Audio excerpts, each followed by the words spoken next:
Gizlin şirk həqiqətən çox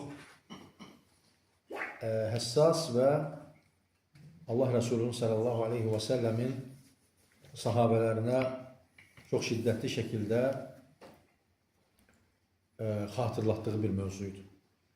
Necə ki Allah Resulü buyurur ki, "Əxvafu ma axafu aleykum min dəbibin nəmr." Yəni qarışqanın ayaq izindən belə gizli bir şeydir, məsələdir, gizli şirk. Onun da ən əsası nədir möhtərəm qardaşlar? Riya. Yəni etdiyin əməli insanlara görə etmək. Artıq nə olur bu? Bu olur gizli şirk. İnsandır, əməl edir. Gizli şirk deyərkən ən çox riya gəlir ortaya. İnsan bir əməlini edir. İnsanlar onu görəndə o əməli gözəlləşdirir. Artıq bu gedib gizli şirkə çıxarır. Bəzən insan istəmir o əməli eləməyə. Nəyə görə Allah Resulü deyir ki, ən çox qorxduğum? Açıq şirk bilirik ki, böyük şirk nədir? Açıq-aşkar bilirsən ki, bunu eləmək gedib filan qəbirdən. Ey qəbir, mənə övlad ver demək nədir? Şirk. Bunda ixtilaf var? Yox. Bu məlum məsələ. Ancaq nəyə görə şirkul xəfi deyilir? Gizli şirk. Ona görə gizlidir, bilinmir. Açıq deyil, bilinmir. Sən namaza təkbir gətirirsən və birdən qapı açılır və özünü daha da doğru, dürüst aparırsan.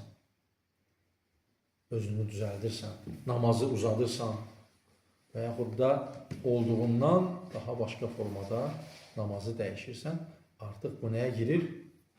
Gizli şirkə. Hətta bəzən insan görürsən onu istəmədən, yəni diqqət etmədən daha doğrusu onu edir. Ancaq özü diqqət etmir. Birdən ayılır ki, gizli şirkə düşür. Ona görə insan diqqətli olmalıdır. Tək namaz qılanda necə haldasansa, insanlar arasında da o formada qılmalısan ki, o şirkə düşməyəsən. Ona görə Allah Resulü sallallahu aleyhi ve sellem buyurardı ki, hətta də'bus salihin, hətta salihlərin belə elədiyi bir əməl kimi deyir Allah Resulü. Həyatda onların belə elədiyi bir əməl kimi deyir. Dəv, yəni onların elə bir ki, davamiyyətli etdiyi bir əməl kimi. Bəzi bir çox salihlər görsən, hətta ona düşə bilirlər. Salih insandır, ancaq düşə bilir ona. Ona görə diqqətli olmalıyıq gizli şirkdən. Burada bizə nəyi göstərir? Nə əməl edirsən et, bir şeyi unutma. O da nədir? Etdiyin əməl ixlas olmalıdır əməldə. Nə edirsən et. Evdən çıxırsan, niyyətini yenilə. Niyyətini yenilə. Nə üçün mən məscidə gedirəm? Allahın rızasını qazanmaq üçün. Nə üçün məclisə gəlirəm? Savab qazanmaq üçün, bağışlanmaq üçün. Artıq sənin niyyətinə görə də əcrini qazanırsan və eyni zamanda da gizli şirkdən nəfsini qurtarmış olursan. Ona görə möhtərəm qardaşlar, öz nəfsimin sonunda sizlərə tövsiyə edirəm ki, bu məqama diqqət edək və bu məqama diqqət etmək də başlanğıc olaraq nə ilə olur? Niyyəti yeniləməklə. Yəni, niyyəti yeniləmək. Hər zaman yeniləyin niyyəti. Harasa gedirsənsə, nəfsinə sual ver. Nə üçün hara gedirsən? Niyə gedirsən?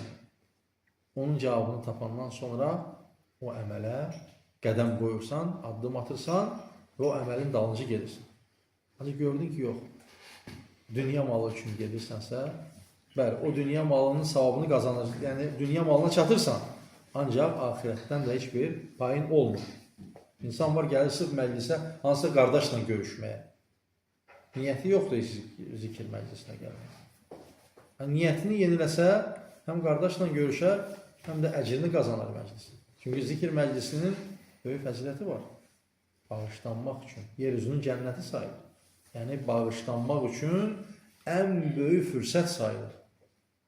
Allah subhanahu wa ta'ala onu zikr edənləri, yeryüzündə oturan məclisdə olanları hamısını bağışlayır.